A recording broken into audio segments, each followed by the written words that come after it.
Entonces, seguimos con el mismo video, pero yo hice un corte, tuve una reunión y volví. Ya, ok, entonces quedamos en obtener el string de conexión. ¿Ya? Porque eso lo tenemos que sacar desde el archivo dev.bars que creamos hace un par de videos atrás. ¿Ya? Que tenemos el nombre de usuario, la contraseña y bueno, el host. Ya, ¿cómo lo sacamos? Primero que todo, en el framework de Hono y por la arquitectura de Workers, quien tiene acceso a las variables de entorno es el archivo index. Entonces es en este punto donde se obtiene cualquier variable desde el archivo de configuración, ya que para nosotros el local es devvars. Primero vamos a generar un archivo, que es un archivo que no está creado por defecto, que es el archivo que se encarga de sacar la información desde la configuración de Wrangler, que se encarga de sacar las configuraciones que se hayan hecho desde Wrangler. En el fondo lo que hace es crear un tipo o una interfaz, no recuerdo si es una interfaz o un tipo, en base a las variables que nosotros definamos. O sea, en este caso nosotros definimos la variable que se llama database URL, esa variable. Entonces, ¿cómo generamos el tipo? Bueno, nos vamos a package.json y dentro de los scripts tenemos cf-type-gen, ya, generar tipos. Le damos un clic para que corra el servicio. Es un script chiquito y lo que hace es leer nuestro archivo de variable. Y una vez que lo lea, va a generar el archivo que se llama workers-configuration. Que como digo, saca en base a los logs de usuario, en base a las variables de entorno. Ya es un archivo que se genera, pero que nosotros no necesitamos tocar. ¿Ya? Porque en el fondo ya se genera automáticamente. ¿Qué es lo que nos importa acá? Saber esto. ¿Ya? Para la interfase de environment vamos a declarar una variable que se llama database URL y es un string. ¿Ya? Y se declara en base a la aplicación completa, o sea, podemos acceder desde ella desde donde sea. Ya, ese fue el primer paso. Ahora, el segundo paso es devolvernos a nuestro index. ¿Dónde está el index? Porque como dijimos, en el index es donde tenemos acceso a. Y en el index vamos a crear un middleware. Ya más adelante vamos a ver con detalle qué es un middleware, pero en el fondo un middleware es una función que se ejecuta entre peticiones. O sea, si yo accedí a el endpoint raíz, antes de acceder al código o lo que sea que vaya a ejecutar, voy a tener un paso previo. Ese paso previo son los middleware, que generalmente son de validaciones o de acceso a datos, o en este caso crear la conexión a la base de datos. Entonces vamos a definir un middleware app.use y acá definimos en cuál endpoint vamos a ocupar este middleware. O si ponemos un asterisco, que es el comodín, lo vamos a ocupar en todos. ¿Ya? Y luego sigue una función normal.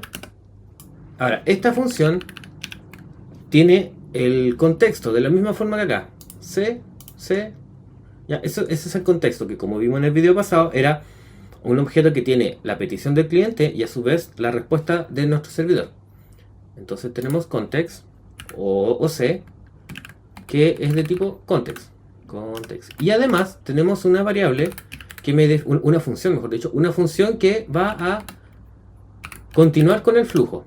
La función next. En el fondo lo que hace es, cuando termines de ejecutarme a mi cuerpo del middleware, continúa con la ejecución normal, que en este caso va a depender del endpoint al que accedamos. Si accedimos a este endpoint, se va a ejecutar el middleware primero y luego va a ir al código propio del endpoint.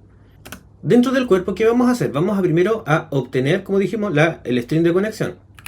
Entonces, connection string va a ser igual a que sabemos que la URL del string de conexión que definimos está en el archivo de.vars, o sea, en las variables de entorno, que para nosotros el local es un archivo, pero ya una vez que esté en el servidor va a ser una variable de entorno propiamente tal, una variable segura de hecho. ¿Ya? Entonces, esto está en el contexto en sí, es parte de la petición del servidor. C. Ahora, del C o del contexto queremos acceder a el environment, que el environment sería el ambiente donde estamos, develop o producción. Y de ahí queremos obtener algo. ¿Qué cosa en particular? Queremos obtener la variable de entorno que se llama neon, no miento, se llama database URL. Así se llama la variable. Entonces de lem queremos acceder, o queremos obtener, mejor dicho. Ups, no sé qué pasó, pero bueno, se llamaba database URL. ¿Ya? Y con eso ya tenemos entonces el acceso a. Ahora, se supone que en este punto ya sabemos que Connection String tiene el string de conexión que nos entregó Neon. Y ahora vamos a crear la conexión en sí, que sería en el fondo db. Para eso vamos a crear una función que nos entregue db, ¿ya? Porque actualmente lo que hicimos fue copiar la documentación de Drizzle, ¿ya? Pero nosotros, como necesitamos obtener esa conexión para poder enviarla al repositorio, ¿ya? No nos sirve tener el export directo. Necesitamos crear esa conexión a pedido, digo. Entonces, ¿qué vamos a crear? Dentro de este mismo archivo vamos a crear una función export const get connection o get db o como sea, connection, y esta necesita para crearse el string de conexión. Entonces connection string es un string a su vez, y aquí vamos a definir esto, y acá lo creamos. Ahora SQL sabemos que necesita el connection string, que lo acabamos de obtener por parámetro, ¿ya? Y ahora ya no vamos a exportarlo, sino que vamos a devolver la conexión de Drizzle. Acá. Y con eso ya tenemos entonces nuestra aplicación, o nuestra conexión mejor. Esto podemos irlo afinando, nos basamos en lo que nos entrega la documentación, pero yo en realidad no trabajo con client, trabajo con SQL. En el fondo es de dónde vamos a sacar exactamente lo mismo, pero el nombre es distinto. SQL, que sale de acá. Y ahora, si comenzamos de esta manera, necesitamos agregarle los esquemas. ¿Cuáles van a ser los esquemas? ¿De dónde van a salir? Bueno, los esquemas salen de database, esquemas, y nosotros definimos la variable, la constante esquemas, que a su vez devuelve todos los esquemas que generamos, para la categoría, para el método de pago, para los usuarios, y así. Entonces, ¿cómo llegamos allá? Bueno, esquemas, ¿ya? Y de ahí podemos entonces sacar la información. Ahora, además, a mí me gusta agregar log para saber qué queries se están ejecutando. Esto es una cosa personal, pero a mí al menos a mí me gusta saber qué query se está generando. Entonces aquí sería new default logger, que es una clase que viene por defecto en Drizzle. Y con eso entonces ya tendríamos, tenemos un error acá, ¿ya? Y esto tiene que ver un poco con cómo estamos definiendo los datos. Entonces, primero tenemos que tipar nuestra conexión, ¿ya? O sea, darle un tipo, decirle va a ser de este tipo específico, ¿ya? Y no uno general que Drizzle tenga que asumir, ¿ya? Vamos a hacer explícitamente esa definición. Entonces, antes de la función vamos a exportar un tipo para la base de datos, database. ¿Qué va a ser? Va a ser igual a neon http database, ¿vale? Y este tipo además va a tener un inicio, o sea, va a ser un tipo de ¿qué? Un tipo de esquema. En base a los esquemas yo voy a tipar la base de datos. Y esto también nos va a ayudar a decir que cuando exportemos nuestra función getConnection va a devolver un db, que es lo que acabamos de definir acá. Y para agregar una capa extra vamos a definir la conexión como estática. Si bien nunca se va, no sería necesario porque la aplicación sube y baja, es buena práctica definir definir todo lo que tenga que ver con conexiones a base de datos como instancias únicas, ¿ya? Y esto para los alumnos de primero tal vez aún no lo ven, pero es uno de los tantos patrones de programación que existen, patrones de diseño, ¿ya? Y es el patrón Singleton, que en el fondo, ese es el nombre, se ocupa para muchas cosas, pero una de esas es para las conexiones a la base de datos. Y el patrón Singleton en el fondo es crear una clase que se puede instanciar una única vez. Porque, por ejemplo, nosotros acá estamos instanciando, bueno, estamos obteniendo una instancia de Neon, aquí estamos obteniendo una instancia de Drizzle, ¿ya? Y yo podría hacer por ejemplo, en el caso de una persona, si estuviera instanciando una persona, sería const Mario igual new persona, const Juanito igual new persona. Pues son distintas instancias, y además en memoria son distintos espacios de memoria, ¿ya? Pero cuando estamos hablando de una conexión a una base de datos o de una configuración, una clase de configuración, yo no puedo tener distintas configuraciones, tengo una única. E independiente donde se actualice cualquier valor de la configuración, es esa única instancia la que se editó, ¿ya? Para eso se ocupa el patrón singleton, como digo, para forzar a que exista una única fuente de verdad, podríamos decirlo, ¿ya? Independiente de cuántas copias tenga, son todas en el fondo la misma, ¿ya? Vale, entonces let instance igual de instancia a por defecto nulo, ¿ya? Porque aún no lo instancio. Esa instancia de qué tipo es, bueno, es de tipo DB, lo que acabamos de decir, o nulo. ¿Por qué? Porque o es una instancia de la base de datos HTTP o es nulo. Y ahora que tengo esto, ya puedo agregar entonces a la función que cuando la función vaya a generar una conexión, vamos a revisar que exista o no una instancia previa.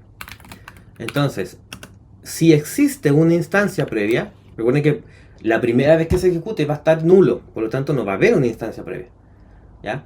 Y esta función o este if va a automáticamente saltar, ¿ya? Porque no hay una instancia. Entonces, si es que hubiese una instancia, vamos a devolver esa instancia. Ahora, si no hubiese la instancia, vamos a crear. Y ahí es donde entramos entonces a esta parte de aquí. Creamos la conexión y instancia va a ser igual a Drizzle. Y ahora vamos a devolver la instancia, ¿ya? Y con eso ya tendríamos el patrón, digamos, el patrón singleton. Ah, y bueno, acá yo me equivoqué porque SQL no es un parámetro de configuración, es un parámetro de inicio, digamos. ¿Ya? Y ahí tendríamos entonces el código correcto. Lo había dejado como parámetro, pero según la documentación dice, necesito, ¿dónde están? Acá, necesito que tengas la conexión y además otras posibles configuraciones. Ya, vale. Con eso entonces ya tenemos lista nuestro acceso. Nos devolvemos a index y ahora que tenemos el string de conexión, se lo vamos a enviar a nuestra función que a su vez genera la conexión. Entonces, definimos otra constante con db, o la conexión a la db, o mejor sigamos el mismo connection db. Sí, está bien. Igual a, ¿cómo se llama la función? Get connection, que le vamos a enviar connection string. O podríamos haber puesto esto directamente acá. Ahí es cosa de cada uno. Dejémoslo así, para que se vea más ordenado. Y ahora en ConnectionDB vamos a tener la conexión a la base de datos. ¿Qué hacemos con esto? Esta conexión la vamos a inyectar a nuestro contexto. Recuerden que el contexto era una variable que tenía la petición, la respuesta y además de otros muchos datos como la versión del servidor, el lenguaje del servidor, la configuración del servidor y otros datos que a nosotros al menos por ahora no nos interesa. Entonces vamos a inyectar este valor en el contexto. ¿Y cómo lo inyectamos? Bueno, simplemente c por el contexto punto set y con eso enviamos. Ya, entonces con esto le decimos que ¿cómo se va a llamar? Con db o la conexión a la base de datos, que va a tener la conexión db. Y ahora que ya lo inyectamos, vamos a continuar el código o continuar la ejecución con un next. Ahora, ese next además es una promesa. ¿Por qué? Porque, y esto ya tiene que ver con cómo funciona la sincronía en JavaScript, porque bueno, JavaScript como lenguaje nació como un lenguaje asíncrono, ya de ahí la sincronía. Asíncrono y síncrono en el fondo significa que en programación, por ejemplo, cuando estamos en Java o la mayoría de los lenguajes más antiguos, era una instrucción tras otra. ¿Ya? Mi instrucción 1 se demoraba 1 segundo, esperaba 1 segundo. Mi instrucción 2 se demoraba 2 segundos, esperaba los 2 segundos. Mi instrucción 3 se demoraba 1 segundo, bueno, yo esperaba 1 segundo. Entonces, como un todo, iba esperando a que terminara la instrucción para avanzar con la siguiente. Bueno, JavaScript no es así. JavaScript es asíncrono, de ahí el nombre. Si la instrucción 1 se demora 1 segundo, ok, la ejecuto. Si la instrucción 2 se demora 10 segundos, la voy a ejecutar, pero no voy a esperar a que termine. Voy a crear un hilo mientras esa ejecución se avanza. Salto con la tercera, que puede demorarse 1 segundo, por lo tanto le quedan 9 a una de estas. Y voy a la cuarta, y voy a la quinta, y así hasta que termine las 10, y ahí recién va a marcarse como que ese hilo ya se cerró. Pero internamente yo no esperé a que terminara la ejecución de la función o la instrucción anterior a mí. ¿Ya? Ahora, para solucionar eso, se crearon las promesas. Y las promesas en el fondo es decir que yo me voy a demorar. Yo función me voy a demorar. Entonces next está definido como una promesa. Ahora, si es una promesa, yo lo que puedo hacer es decirle al código o a la ejecución que se espere. Que se espere a que esta función termine. Y si estoy agregando la palabra await, necesariamente mi función tiene que devolver una promesa. ¿Por qué? Porque también se va a demorar. ¿Y cómo le digo que la función es una promesa? Con la palabra async. Y con eso yo digo que este middleware va a demorar X tiempo. ¿Por qué X tiempo? Porque tengo una instrucción que se va a demorar X tiempo. Ya, entonces está encadenado. Si yo tengo que esperar, a mí me tienen que esperar. En el fondo es eso. ¿Vale? Y ahora que entonces ya tengo definido el middleware y en el context quedó asociada la conexión con la base de datos, ahora yo puedo acceder desde cualquier lugar en el fondo. Entonces ahora me voy a mi ruta, payment method, podemos obtener esa conexión. Entonces, ya sabemos que está en el context. Entonces, ¿cómo la obtenemos? La obtenemos directamente del context. Así como lo fijamos, lo podemos obtener. Entonces, con connectionDB igual a context.get, ¿cómo se llamaba? Connection, no me acuerdo qué nombre le dimos. ¿Dónde quedó? Acá. ConDB. Así la llamamos. ConDB. ¿Dónde quedó? Acá, la ruta. ConDB. ¿Ya? Y con esto ya quedó entonces la conexión hecha. O la obtuvimos, la sacamos del contexto. Y ahora que la sacamos del contexto, la podemos, bueno, enviar. Dijimos que el servicio se va a encargar de pedirle al repositorio a que se conecte a la base de datos y extraiga los datos. Ya en este caso me voy entonces a la función getAll. Y la función getAll como parámetro de entrada necesita la conexión a la base de datos. Otra inyección de dependencia. Con. Lo voy a dejar como con solamente. De connection.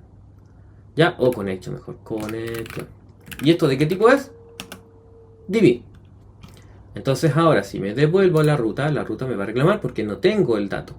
Bueno, es lo que acabo de extraer acá. Connection DB. O podría directamente cortarlo y pegarlo. Y listo, ya enviamos la conexión, la inyectamos al servicio. Y ahora el servicio va a llamar al repositorio y el repositorio también necesita ConnectionDB. Y esto es lo que comentaba que era un tanto repetitivo, pero era necesario al estar trabajando con un ambiente serverless. ¿Ya? Tengo que inyectar la dependencia porque por alcance nadie, ninguna otra ubicación, ni el repositorio ni el servicio, tienen acceso a los parámetros de ambiente, a las variables de entorno. ¿Ya? Solamente desde el índice yo puedo obtenerlo, desde el índice de mi aplicación, donde se levanta todo. Entonces no hay otra forma de hacerlo, lamentablemente. Entonces ahora el servicio va a connection, a reenviar el dato. Y ahora que ya tenemos la conexión, podemos volver a nuestro select, que estaba en algún lado. Se me fue. Acá estaba, select. Y el select que nos decía, entonces era db.select from algo.